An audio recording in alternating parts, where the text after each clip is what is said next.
सभी भारत की माताओं को मेरा प्यार भरा राधे राधे। विश्व में जहां भी माताएं बहन सनातन धर्म को मानने वाली रहती हैं, सभी को मेरा प्यार भरा राधे राधे। आज हम चर्चा करेंगे वट सावित्री व्रत की पूजा की। सभी भारत की माताएं ये बात जानती हैं कि वट वृक्ष की पूजा करने से सावित्री जो माँ है हमारी सबकी, जिन्होंने पति की सेवा कैसी होती है, पतिव्रत धर्म का पालन करने से क्या प्राप्त किया जा सकता है, इस चरित्र का दर्शन उन्होंने अपने जीवन में कराया। अगर हमारे मन में सत्यता हो, हमारे मन में निष्ठा हो, तो हम क्या नहीं प्राप्त कर सकते। हम लोग अपना जीवन ही बदल सकते हैं। ऐसी बहुत सुंदर कथा सावित्री माँ की है। वट व्रत सावित्री और वट वृक्ष की पूजा करते हैं। वट की पूजा करने से, सावित्री माँ की कहानी सुनने से, उस व्रत को करने से जो लाभ मिलता है वो अद्भुत है। मैं आपको उसी के कहानी के बीच में संदर्भ में कुछ बताऊंगा। आप ये व्रत अवश्य करें। जो चाहते हैं कि मेरा पति निरोगी काया को प्राप्त हो, वो ये व्रत करें।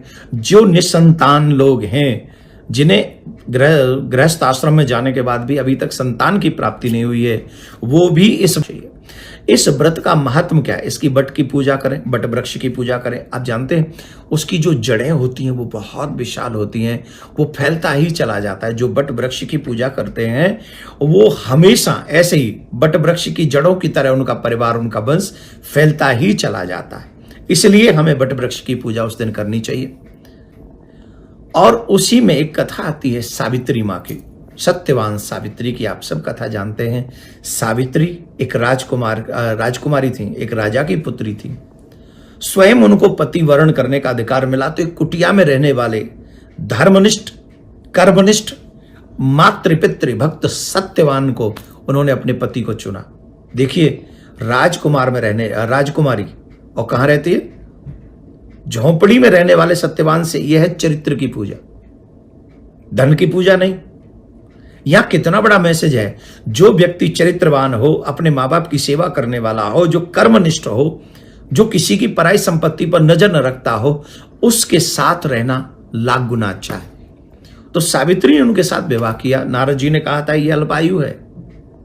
उस बात की परवाह किए बगैर, सत्यवान के माता पिता थे अंधे, उनके नेत्र नहीं थे, फिर भी वो अपने सास ससुर की सेवा करने लगी, अपने पति की सेवा करने लगी। पति नित्य अपनी कर्म निष्ठा के साथ में अपने जीवन को जी रहे थे। एक दिन वो लकड़ी काटने के लिए गए और वो लकड़ी काटते हुए वृक्ष से मूर्छित हो गए, गिर पड़े। सावित्री ने उनको अपनी गोद में रख लिया, उनके सर को, और उनका सर सहलाने लगी। इतने में सामने यमराज आ गए और यमराज ने कहा कि आज इसका अंतिम दिन है, इसे मैं अपने साथ लेके जाऊंगा। सावित्री ने कहा नो प्रॉब्लम, आप लेके जाइए, लेकिन मैं भी इनके साथ चलूंगी। अरे ऐसे कैसे चलोगी, समय इसका कंप्लीट हुआ। बोले मैं पतिव्रता स्त्री, अपने पति को एक क्षण नहीं छोड़ सकती, आप लेके चलिए, मुझे भी आपके साथ चलना है। सावित्री यमराज जी के साथ चलने लगी।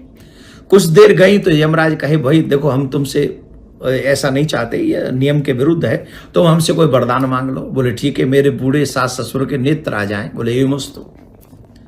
यमराज फिर आगे चलने लगे। फिर यमराज ने कहा सावित्री से कि भाई आप वरदान मांग लो पर यहां से लौट जाओ। बोले वरदान देना है तो मेरे सास ससुर का जो खोया हुआ राज्य है वो वापस मिल जाए। बोले ये मस्त। यमराज फिर आगे चलने लगे, सावित्री फिर पीछे चलने लगी। सावित्री जब पीछे चलने लगी तो यमराज ने कहा अब क्या हुआ, अब तो तुम्हें वापस जाना चाहिए, एक और वरदान मांग लो। बोले ठीक है, आप देना चाहते हो तो दे दीजिए, मैं 100 बच्चों की मां बनूं, ऐसा आशीर्वाद मुझे दीजिए, ऐसा वरदान दीजिए। यमराज थोड़े ऐसे ने थोड़े से क्रोध से में आ जाते हैं, थोड़ा झुंझलाहट हो गई थी कि पीछा ही नहीं छोड़ रही है। तो बोले मस्त, बिना सोचे समझे कह दिया ये मस्त। यमराज जाने लगे, फिर वो सावित्री पीछे पीछे आने लगी। तो यमराज ने पूछा अब तुमको 3 वरदान दिए जा चुके हैं, इसके बाद भी तुम मेरा पीछा नहीं छोड़ रही, अब क्या हुआ? उन्होंने कहा आप ही ने तो कहा मैं 100 बच्चों की मां बनूंगी, मेरे पति को आप लेके जा रहे हैं, मैं पतिव्रता स्त्री हूं, अपने पति को छोड़कर स्वप्न में भी मैं किसी पराये पुरुष को नहीं देखती हूं, तो इनको अगर आप ले जाएंगे तो मैं 100 बच्चों की मां कैसे बनूंगी? धर्मराज बड़े प्रसन्न हुए उनके उस पति के प्रेम से, उस निष्ठा से, उस व्रत से। और उन्होंने सत्यवान के प्राण लौटा दिए। भारत की माताएं बहन, भारतीय संस्कृति को अपनाने वाली माताएं बहन और इस व्रत में निष्ठा रखने वाली माताएं बहन क्या नहीं करा सकती? भगवान से क्या आप प्राप्त नहीं कर सकती? आप सब कुछ प्राप्त कर लेते, लेकिन अगर हमारे उस व्रत में सच्ची निष्ठा हो तो। के दिन आप स्नान के बाद जो बहुत सारी प्रॉब्लम्स हैं, मोस्टली मन अशांत रहना, देवी देवताओं का प्रसन्न न होना, धन का अभाव रहना, घर में अशांति रहना, या भजन में भी मन न लगना। जो लोग कहते हैं ना भजन में भी मन नहीं लगता, ऐसी कई समस्याओं का समाधान आप अमावस के दिन कर सकते। आप इस दिन स्नान के बाद पीपल के पेड़ की पूजा करें और इसमें भगवान विष्णु का, महादेव का, ब्रह्मा जी समेत कई देवताओं का वास होता है।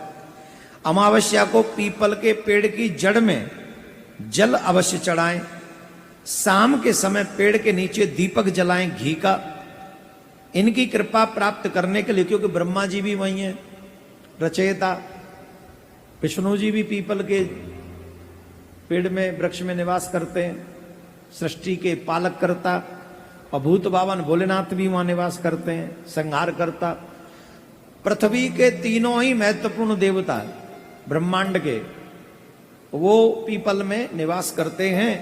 इसलिए सुबह तो पीपल के वृक्ष को जड़ में जल चढ़ा दें और शाम को पीपल की जड़ में जाकर घी का दीपक जलाएं। इससे आपको उन तीनों देवताओं की कृपा प्राप्त होगी और इससे जो आपके पितृ अप्रसन्न हैं, आपके बुरे कर्मों के कारण, क्योंकि जब मनुष्य बुरे कर्म करता है तो इससे पितृ अप्रसन्न हो जाते हैं। तो अमावस्या के दिन, जो इस आने वाली अमावस है, तो अगर आप इस दिन घी का दीपक पीपल के पेड़ के नीचे जलाएंगे तो आपके अप्रसन्न पितृ भी प्रसन्न हो जाएंगे। और इस दिन पीपल की परिक्रमा करना न भूलें। 5, 7, 11 जितनी हो सके पीपल की परिक्रमा अवश्य करें। देवताओं का निवास स्थान मानकर उसको नमन करें, प्रणाम करें। इससे आपकी तमाम बाधाएं समाप्त हो जाएंगी। बोलो राधे राधे। एक और उपाय बता देते हैं, फिर इसके बाद उपायों का सिलसिला समाप्त कर देंगे, क्योंकि अमावस्या बहुत बड़ा है इसलिए हम बता रहे हैं। अमावस्या के दिन प्रातः काल स्नान करने के बाद सूर्य देव को जो जल चढ़ाते हैं आप, वैसे तो हर पूर्णिमा, हर अमावस और हर एकादशी अपने पितरों को भी जल देना चाहिए। पितरों को जल देने का जो दिशा है वो दक्षिण दिशा है। तो आप सभी माता बहनों को ये कहानी सुननी चाहिए और ये व्रत करना चाहिए। आप सबके घर में प्रसन्नता रहे, प्रिया कांजू आपको मंगल प्रदान करे। कथा को सुन ले, इस कहानी को सुन ले और ज्यादा से ज्यादा सुहागिन माता बहनों को इस व्रत को करने के लिए प्रेरित करें।